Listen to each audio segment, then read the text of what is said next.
let's just dispense with the pleasantries because the source material we are analyzing today, it demands immediate attention. It identifies a fatal error, a bug in the global operating system that most people are mistaking for, I don't know, a political glitch. We are not looking at a recession or a supply chain failure or some temporary downturn.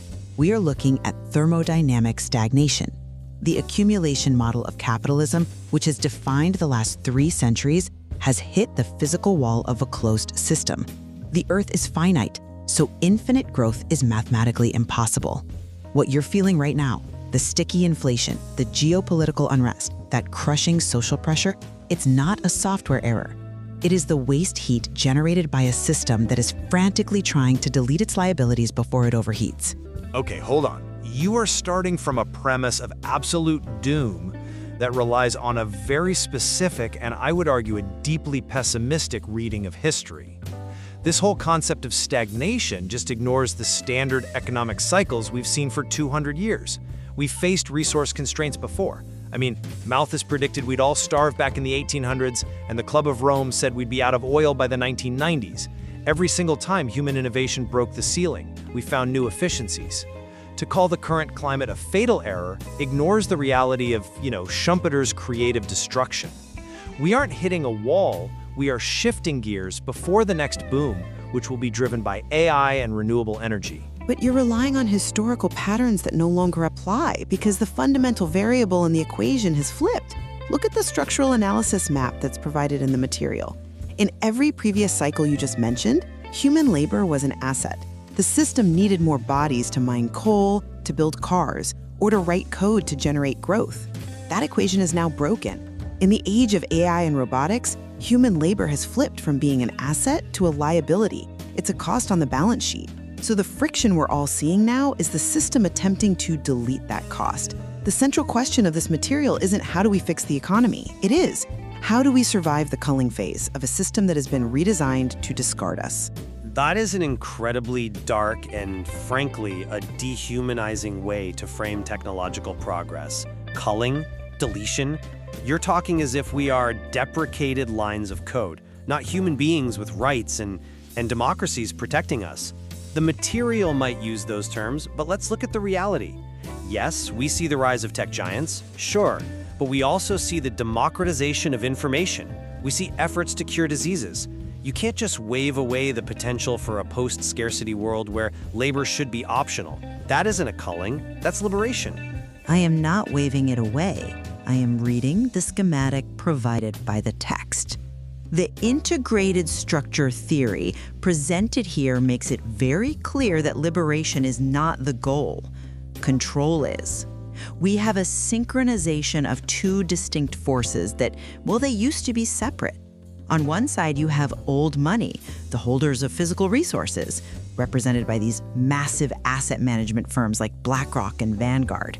They control the faucet, the food, the energy, the raw materials.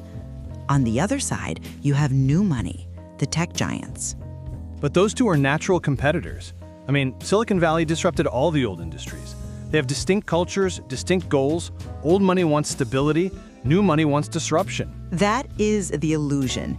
The source material argues they're now fully synchronized. Old money owns the physical resources. New money has been hired to build the digital prison, the surveillance infrastructure, the AI monitoring, the algorithmic control. The tech CEOs are not the kings. They are the site foremen. And the goal is fixed dominance. They are burning the environment as a sunk cost to finalize a control structure where old money owns the assets and new money manages the population. I just see a different narrative. I see figures like Sam Altman or Mark Zuckerberg as visionaries who are dragging humanity forward, kicking and screaming, yes, but towards a higher evolution. And look at the philanthropy involved here. The Gates Foundation, the initiatives for universal basic income. These are not the actions of jailers building a prison. These are leaders trying to figure out how to structure a world where work is no longer necessary. If they wanted to delete us, why invest billions in healthcare and global connectivity? Because a prison requires inmates to be accounted for, not necessarily thriving. You're mistaking maintenance for benevolence. Let's move to the core debate, because your faith in charity is exactly the blind spot this material identifies. We need to talk about the culling, not as some conspiracy, but as a thermodynamic necessity. Okay, let's have that fight. You keep using this word thermodynamic. Economics is a social science. It's about incentives and behavior. You can't just apply the laws of heat transfer to social safety nets. On the contrary, economics is entirely about energy and resource distribution within a physical system. The source material frames this as a balance sheet optimization. Look, in a finite world, you have two variables, resources and population. If you want infinite growth in terms of accumulation for the elite, but you have finite resources, something has to give. The system has two choices. Increase the resources, that requires fusion or space mining, technology that just isn't ready yet, or decrease the denominator. And that is the population. But we have moral capacity.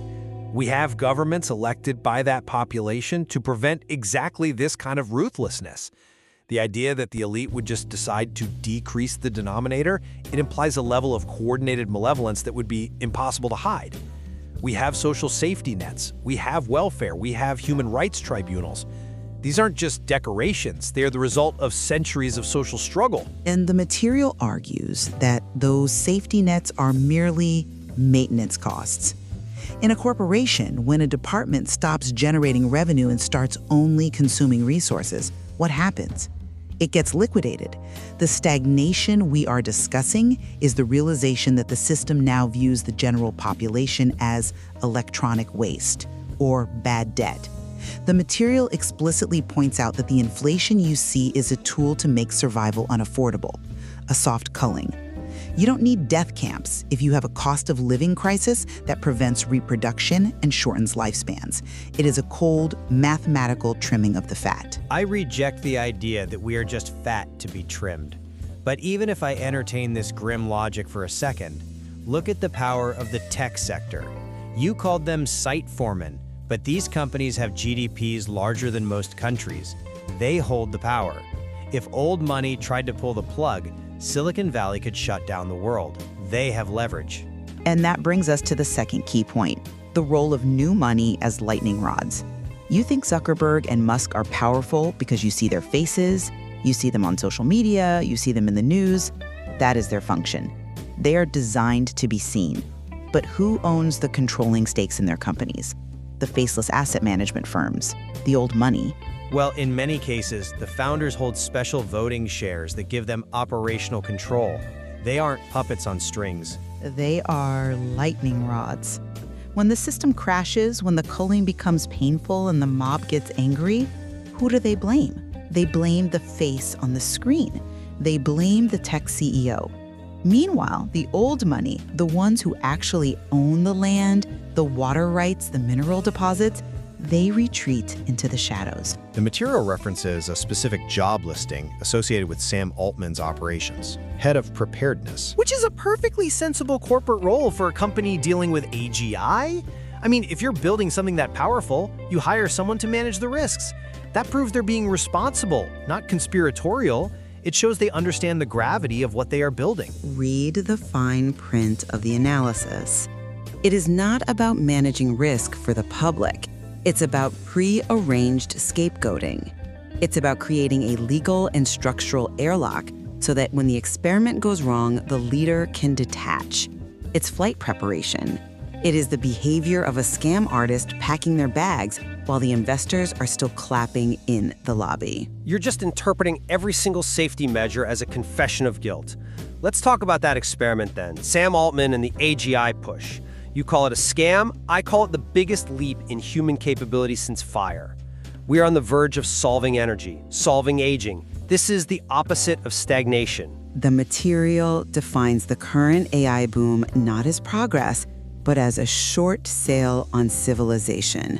A short sale is when you bet on an asset collapsing. How is building AGI betting on collapse? It's betting on a breakthrough. It is an energy Ponzi scheme. Look at the energy consumption of these data centers. They're burning current finite resources, fresh water for cooling, gigawatts of electricity at an exponential rate. They are burning the now to fuel a future that doesn't exist yet. They are using the collateral of theoretical fusion power to justify bankrupting the Earth's current energy budget. It is a gamble where if they miss, the resources are gone and we are left with nothing but hot servers and dry aquifers. But what if they hit? If they succeed? We get the leisure society. We get universal basic income. That is the promise. A world where machines work and humans explore art and philosophy. That is a vision worth risking resources for. And this is the most dangerous trap in the source material, the redefinition of UBI. You see it as liberation. The structural analysis map defines the combination of UBI and AI as a euthanasia program. That is just hyperbole. Giving people money to live is not euthanasia. It's a floor for human dignity. It is the removal of competence. If you strip a species of its need to survive, its need to solve problems, its need to work, you are domesticating it. A domesticated animal cannot survive once the feed stops. If the population relies entirely on a digital stipend provided by the site foreman, they lose their physical sovereignty. They become pets. And when resources get tight, pets are the first luxury to be cut. It is a strategy to render the population physically incapable of resistance because they no longer know how to feed themselves. You're creating a no-win scenario. If they don't help us, it's a culling. If they do help us with UBI, it's domestication. What about the geopolitical layer here?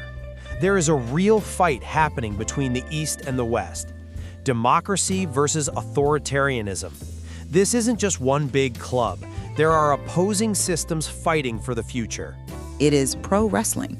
People are dying in wars. That is not wrestling. That is real blood and real consequence. The conflict is real for the victims, absolutely, but the structural outcome is identical. The source material describes this as a false dichotomy on a game board. You're being asked to choose between the blue prison and the red prison. The blue prison is the Western model: economic strangulation, debt slavery, surveillance capitalism.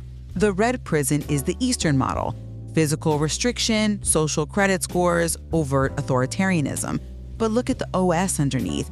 Both are accumulation operating systems. Both are designed to funnel resources to a centralized elite while managing a surplus population. So you're saying it doesn't matter who wins? That the values of liberty and free speech are just irrelevant? I am saying that choosing a side in a rigged game is a trap. If you fight for the blue prison because you fear the red one, you still end up in a prison. The material argues that the only winning move is not to play their game, but to destroy the board itself. But how? If the elites have the money, the AI, the bunkers, and all the resources, they have already won. If this accumulation model is inevitable, then resistance is futile. We should just hope for a benevolent zookeeper. And this is where the dissenter perspective usually collapses into despair. But the source material offers the biological counterargument. This is the flaw in the bunker. What flaw? If I have $1 billion bunker in New Zealand, I am safe. I have my own ecosystem. Inbreeding leads to weakness. This is a biological fact. By cutting off circulation with the masses, the elite create a clean room. They isolate themselves. But complex systems and immune systems require stress and diversity to survive. If they succeed in creating their breakaway civilization, they become fragile. They will have the best medicine, the best genetics, they can engineer around that. They will have zero immunity to entropy. A single pathogen, a single error in their closed loop, and it wipes them out because they lack the genetic and social diversity of the wild population.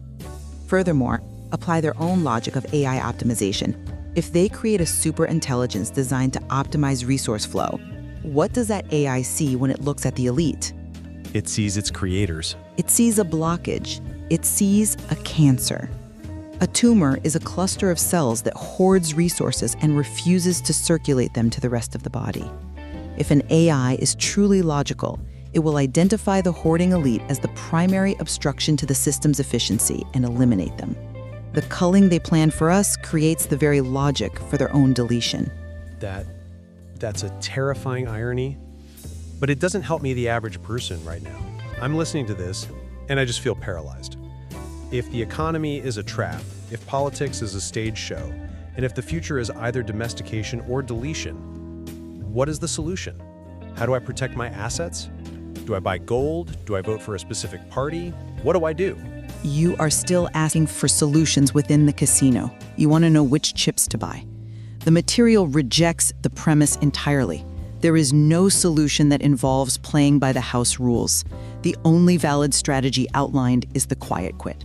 Quiet quitting? You mean just doing the bare minimum at work? That's just being lazy. That's giving up. No, I mean a quiet quit from the hub. It means ignoring the hub. The system relies on two things: your attention and your validation of their credit. The strategy is to stop feeding the attention economy, turn off the fear porn, stop reacting to the pro wrestling of politics. But we need money to live. We can't just stop using currency. We have mortgages, we have bills. You can stop using their credit where possible. The shift is toward circular capitalism at a local level.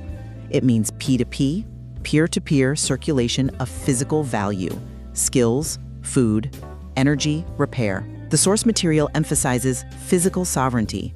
If you can fix your own roof, grow your own calories, and trade directly with your neighbors without an app or a bank acting as the intermediary, you become invisible to the Culling algorithm. That just sounds like retreating to the 19th century.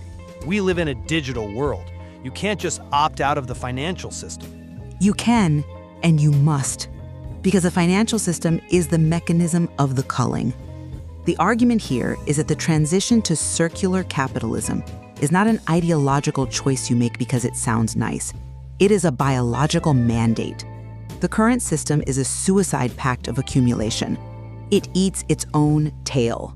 The only rational investment is to reclaim your ability to exist physically outside of the digital prison. It feels like giving up on society.